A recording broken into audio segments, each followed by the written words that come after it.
Hey guys, Claire Chancellor here. Today I want to talk about a vulnerable topic, the deep need to belong. Or if you've ever struggled with loneliness, the need to fit in, people pleasing, that empathic, wanting to fix and help people just to have that connection, then you are going to understand that raw, vulnerable feeling about needing to belong.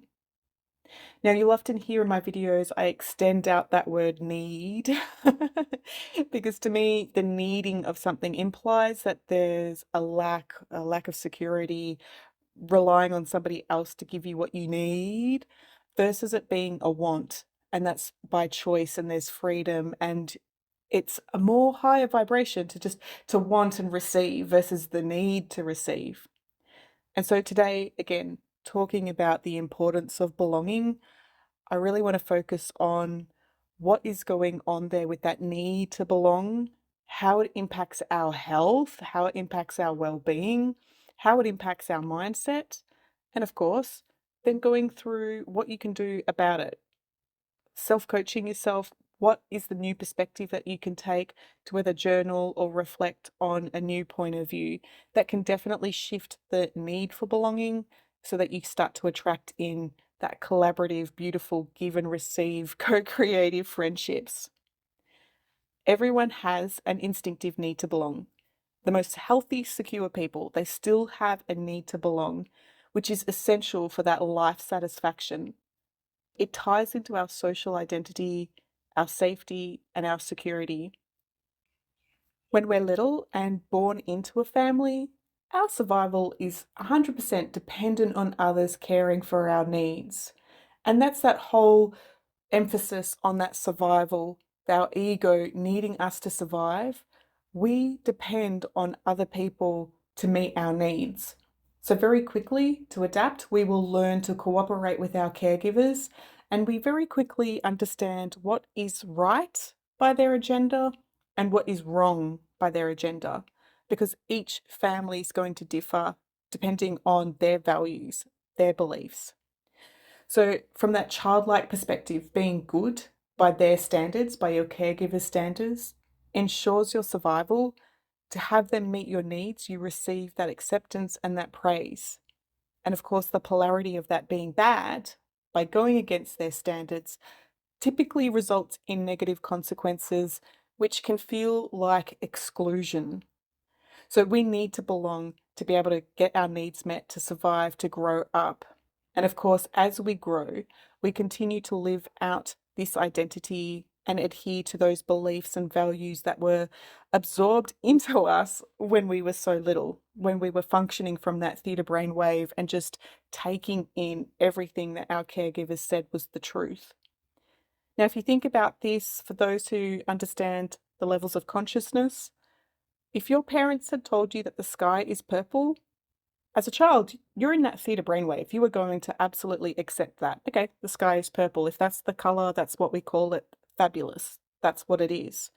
And so you were absorbing all of the things going on around you, again, like that sponge, and you're going to absorb the good, and you're also going to absorb their tension, their conflict, their challenges. And strangely, we make that personal, we make that about ourselves. Again, because there's such an emphasis on our survival, we will do and cooperate in any way we need to create that sense of belonging for that life satisfaction, that happiness, the physical and mental health. Ultimately, that belonging can give us that sense of meaning and purpose. But what happens as you grow up and you simply cannot live up to your family's obligations and expectations? Research shows that the lack of belonging is associated with stress, illness, and that whole decreased in immune system and well-being. Lack of belonging is linked to reduced mental health, anxiety, depression, loneliness, suicidal thoughts. And this world can be a very scary place to navigate when you're already feeling so vulnerable, lost, and alone. So it's natural for us to want to do what we can to connect and to have that tribe, to have that safety, a little bit like being part of the nest. We need to have those walls and barriers around us when we're little, those boundaries. Being excluded and being isolated is a psychological torture. I mean, they use that in prisons and all sorts of horrible places that trap people and isolate them to punish them, to mess with their minds. And unless you are somebody who is well trained in being like a monk who has great, significant influence on your mind, that particular isolation is going to drive you crazy with that anxiety and that separation. And so, thinking about that, knowing that somebody like a monk, not that I'm going to ask you to do that, but they can go wherever they need to and they don't allow their mind to create that suffering. There is a path out of the need to belong and to have that healthy balance, to have that healthy, secure attachment. So I want you to think about the difference between fitting in and belonging. It's going to be absolutely profound how it touches the core of your human experience. Fitting in often means conforming to the expectations, the norms, the standards of the group that you want to be accepted to fit into. It involves adjusting who you are to match the surroundings. And sometimes this is at the cost of suppressing your own true identity, suppressing your own values. Whereas belonging means that you're fully accepted and valued for who you are. So it implies that wherever you go, whatever environment that you're in, you can express your authentic self without the fear of rejection. So, belonging is that sense of connection and acceptance that comes from being your true self and finding a place where your individual needs and your individuality is absolutely celebrated. So, in summary, fitting in, those people pleasers, the empaths, conforming to accepted I should say that again, conforming to meet everybody else's expectations versus that healthy sense of belonging where you are accepted as how you are, showing up authentically, encouraged to flourish. And this, of course, doesn't mean that whatever you say goes. There's healthy debate, there's healthy exploration on topics, but there's not the threat of being excluded when you find that place where you belong. So there's a really big difference. If you are manifesting that belonging, bring in that healthy energy that comes with it. So our need to belong is deeply connected to our health and well-being. This is where I love to work with clients when it comes to who they think they are, their self-worth, their self-esteem, versus holding on to caregivers' beliefs and values. Their identity of needing to fit in with mum, needing to fit in with dad's point of view, all of that side of things, and still, on the other hand, wanting to be themselves. Oh, they're being torn in two different directions, and this is going to create enormous stress. As I say this, if you could see me, I have my hands out. You know, on one part of me wants to do right by my family, and then on the other hand, the other part of me wants to meet my own needs, my own vision for my future. When we have these two parts pulling in two different directions, this is the definition of stress. One foot on the brake, one foot on the accelerator all at once, and we're not getting anywhere. So when we think about this type of stress and the need to belong, yeah, it can really definitely mess with your immune system. Personally, I grew up in a household where where women were encouraged to be the stay-at-home mum and the housekeeper. The idea of the woman working for herself was absolutely degraded as, and I've heard this from a family member, she's earning stripper money. Yeah, that didn't go down so well, I can tell you now. So while I was praised for cleaning and helping and being a good girl as a child, I was definitely shamed for, doing things for myself before meeting everybody else's expectations. So that cliche of clean your room, do the jobs, all the things before you're allowed to play. But unfortunately, with my childhood, I was parenting my mum a lot when it comes to her health and her insecurities. So the dynamic was well and truly out of balance, and starting to start as a grown up or as a teenager, starting to resent how much of me had to show up for her and me coming second. That resentment really took a lot of coaching. Thankfully, my intuition and doing the coaching, doing the inner work, shifting the limiting beliefs, questioning the obligations, questioning, how much of that responsibility to hand back to mum, all of that stuff. Thankfully, my intuition guided me towards my purpose, where I am coaching and training others and helping others also take the lead to their life. So while my instinctive need to belong urged me to do right by the family, there was definitely this conflict within me that I wanted something more. And so, again, if I can do this, you can do this. Stepping out of the framework of fitting in, stepping out of that, my mind would go to what will people think of me? What if I fail? What's that ridicule if I fail? The told you so's. What are the consequences going to be if, I put myself out there to be seen, heard, and valued for what I do, and yet I'm not meeting everybody else's family, women role kind of stuff. You get the picture, right? So if you're hearing this and you can relate to being the good girl and doing all of that, and then why do I feel burnout? Why do I feel resentful? Why do I have back pain? Why do I have a sore throat? Why do I have gut issues?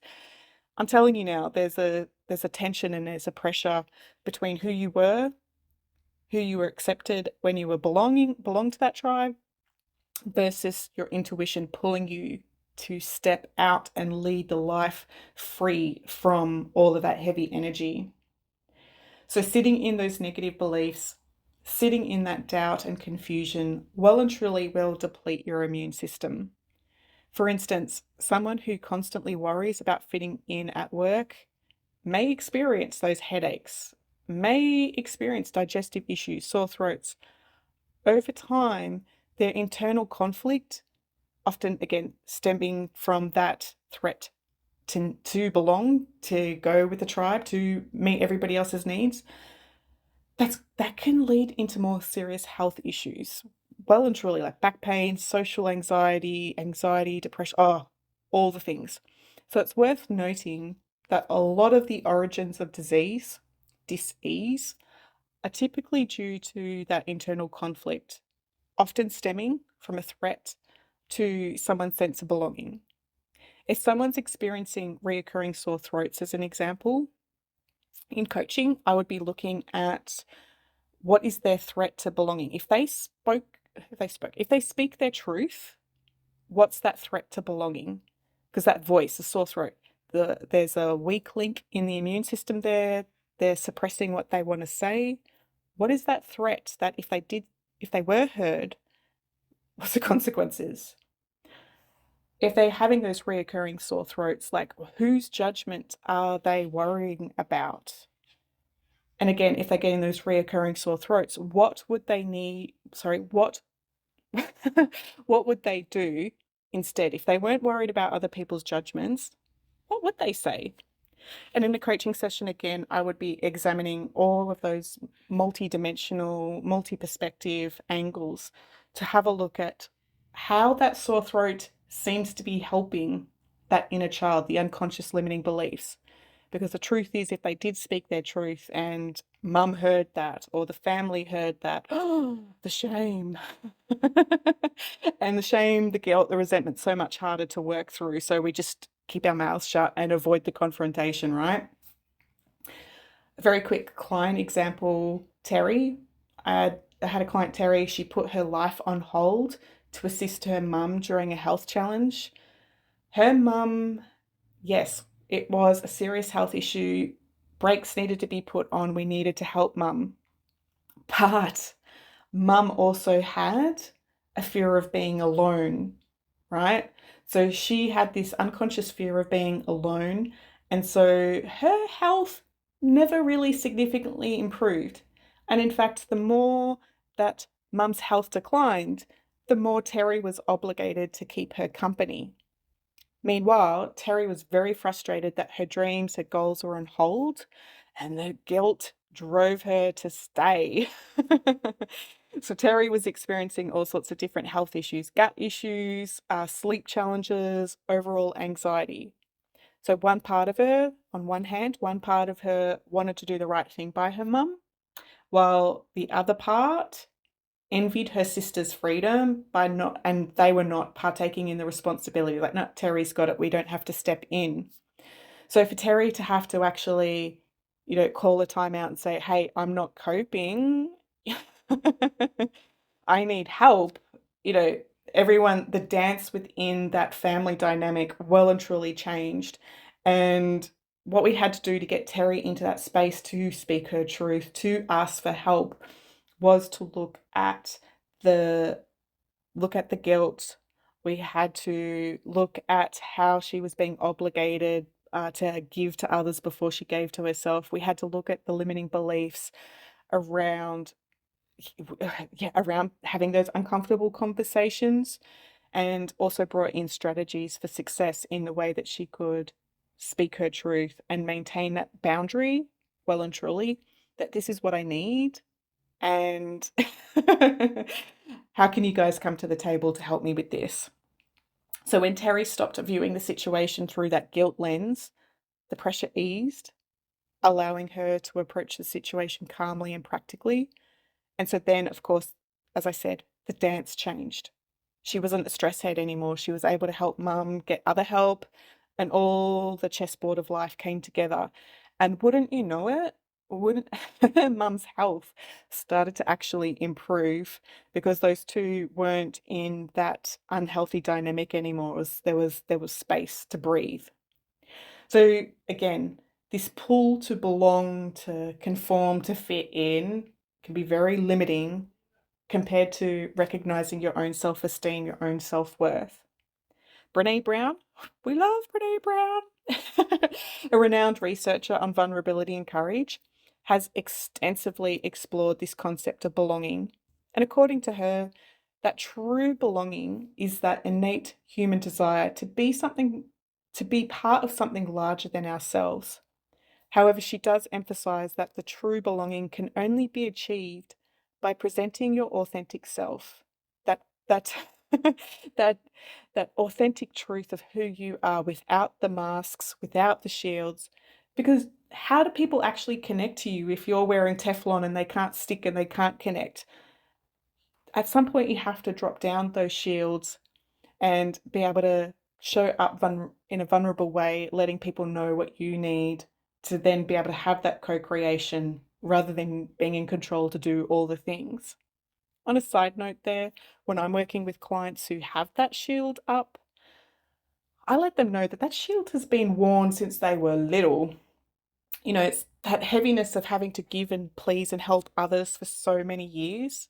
That shield has become heavy, and it's almost like that man-made metal, rusty, dinted, gone through the got through the battle of life. Coaching, we don't actually want to get rid of that shield per se. What I would have them do is hand over the rusted, heavy shield, give that to Mother Earth, let her turn all of that into fertilizer.